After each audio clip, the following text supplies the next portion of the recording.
So it's about 30 musicians, in the locker room of the Syracuse University football team. Dalai Lama comes in and he said, anyone got any questions for me? And Andy Grammer, Andy Grammer says, he says, what's the connection between music and the soul?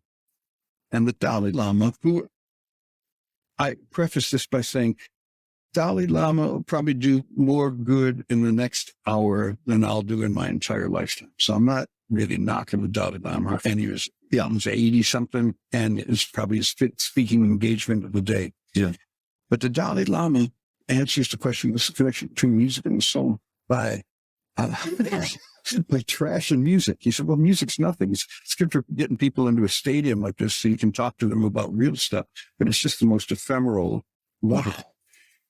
And so it's all musicians who come. All musicians. That's great. So Cyndi Lauper interrupts the Dalai Lama. Oh my God. She said, but you chant.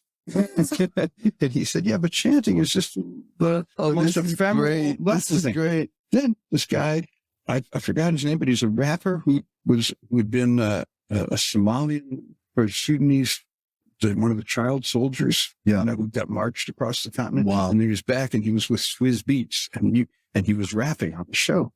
So he stood up and he said, I saw my mother and father killed right before my eyes. Yeah. And I killed 200 people by the time I was 10 years old. Yeah. So the only way I've been able to get through life is with music. Yeah. And the Dalai Lama wouldn't back off. It's just this harsh stance. So I just thought, I'm thinking about, we got to do this big show. And I must have gotten this all wrong.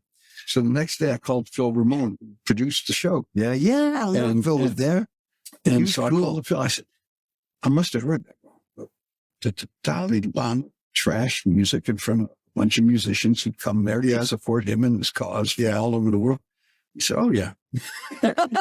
I said, what do you make of that? He said, oh, it's easy. He said, music's the competition.